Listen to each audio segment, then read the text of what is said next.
Hey, what's up, beat hackers? So, when you first get DJ decks, you see all these knobs in the center of the controller here, and it can seem so intimidating. But the funny thing is, I didn't fully understand what the EQ in the middle of my DJ decks did for months after I started DJing. So in this week's video, I'm going to tell you exactly what they do, and I'm going to teach you exactly how you can master them so you can become a pro mixer by the end of this video. Hope you're excited. Let's get straight into it.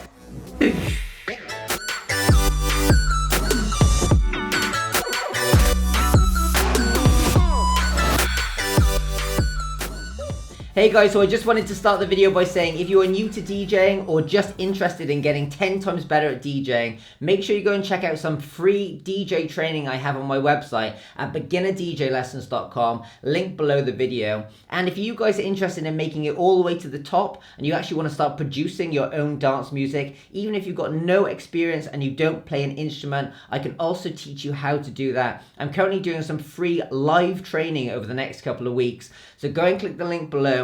It's edmcoaching.com. You can go through and register your spot for some free live training that'll teach you how to make amazing dance music.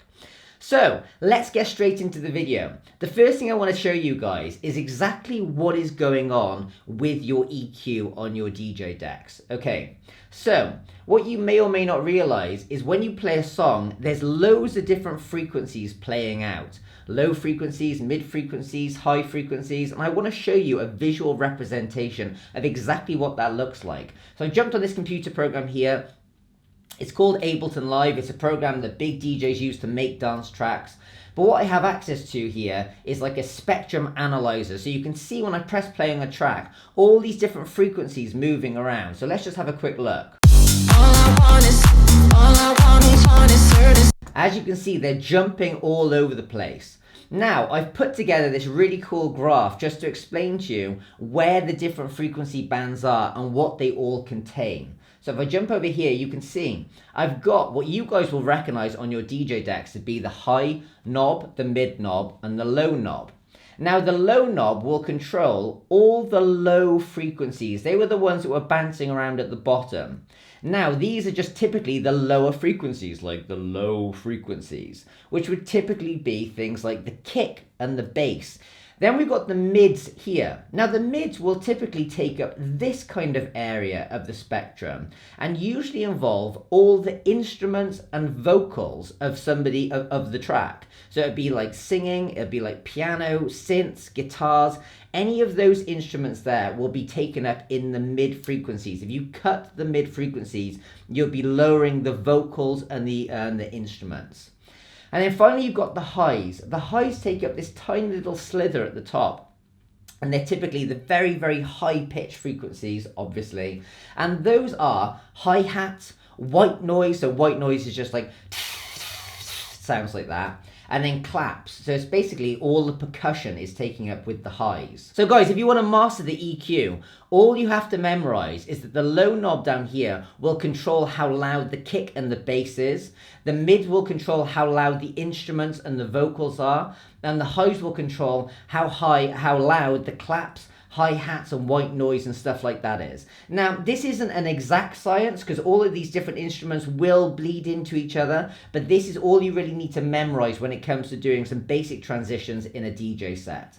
Now, I also wanted to just give you a better idea of it by putting this band pass on the spectrum, and it'll only play the frequencies within this blue line. So we can now listen to only the bass. That's just the kick and the bass, which by the way is the only thing that people are actually dancing to. That's why it's the most important part of dance music is the kick and the bass. If I slide this up, you'll hear the vocals and some instruments playing. And then if I slide all the way up, all you'll hear is things like hi-hats and claps, like percussion. Now, the next thing I wanted to tell you guys, which is something that I didn't realize for the longest time, is all an EQ does is it just turns down or up the volume of the different sections that I just showed you. So what I've got here is 3 knobs, which will basically represent the mids, lows and highs. If I turn down the lows, it literally just turns down the volume of the low frequencies. Let's have a listen. All I Same thing with the mids and the highs. If I turn them down, it just turns down the volume of that exact section of the song. Notice how the vocals and instruments seem quieter, and then if I turn down the highs, notice how the hi-hats and stuff just disappear.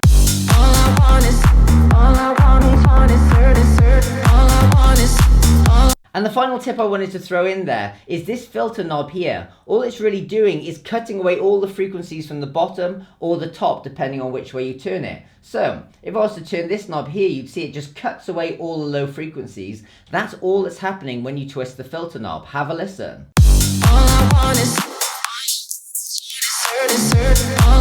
And if I do the same thing from the top, which would be like turning the filter knob to the left, it does the same thing. You'll recognize the sound.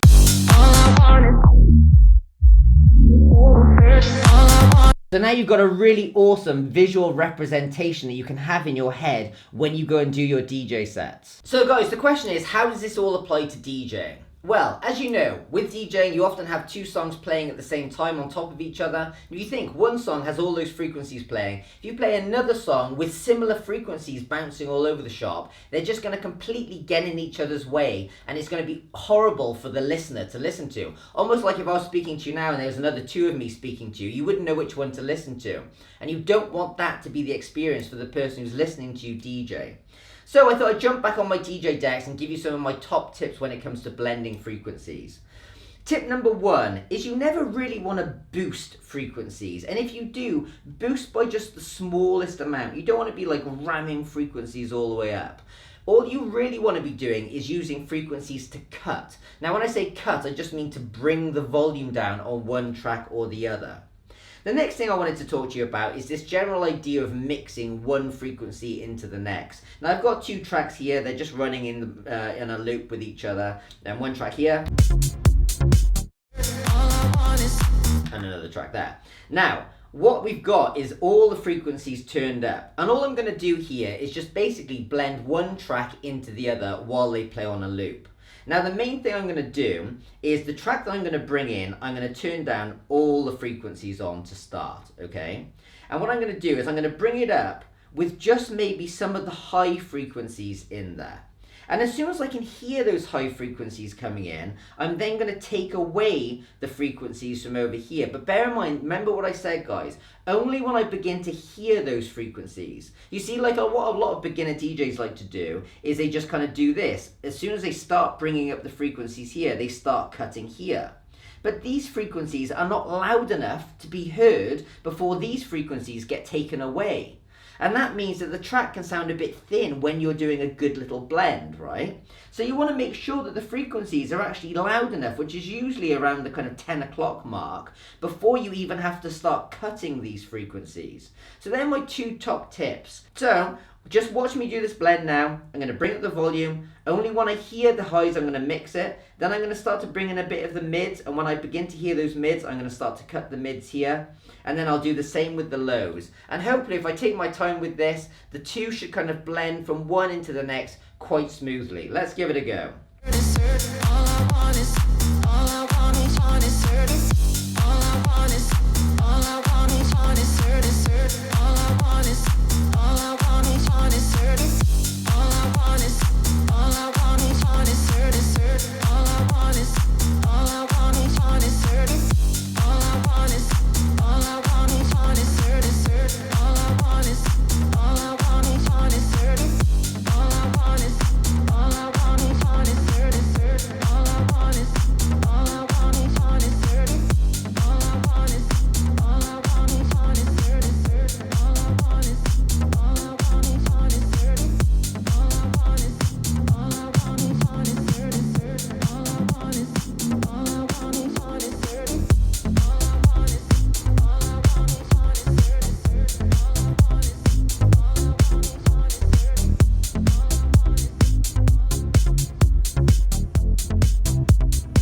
go, guys. As you can see, a quick blend there. One other thing which you probably noticed me do was instead of taking the lows away of this track, I actually kind of filtered up. If you think about it, filtering up and taking away the bass is the same as turning it down. It's just something I like to do. It adds a bit more dramatic effect. So I filtered it up, and then at the right moment on phrase, I just basically switched the two, which I sometimes find just works better with kick drums, to just quickly replace one with the other rather than trying to blend one over the other.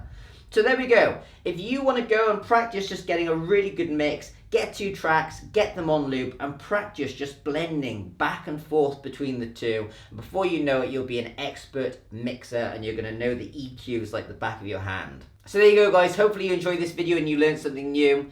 If you did, make sure you give the video a thumbs up, and also leave a comment and let me know what it was that you learned new from this video. I love hearing from you guys, and I love knowing what it is that actually helps you guys out so I can make more videos just like this. Also, I wanted to say, if you guys are interested in getting 10 times better at DJing, I've got a couple of courses at beginnerdjlessons.com, and I've also currently got some free training on how to become a better DJ. So make sure you go and check that out, beginnerdjlessons.com, link below this video. And if you guys are interested in learning how to make your own dance music so you can one day become a superstar DJ, I'm actually doing some free live training at the moment. Underneath this video, there's a link for EDM Coaching. You can go and register your spot, watch some free live training, chat to me, ask me some questions there. Make sure you go and register your spot now. And finally, if you like videos like this and you like seeing how I teach, make sure you hit that button there to subscribe to this channel and hit the bell notification so you get told about future videos. Hit that button down there if you want to go and watch that free DJ training. And finally, hit this button below if you want to watch how to DJ just like Carl Cox. See you next week. Ciao. Boof.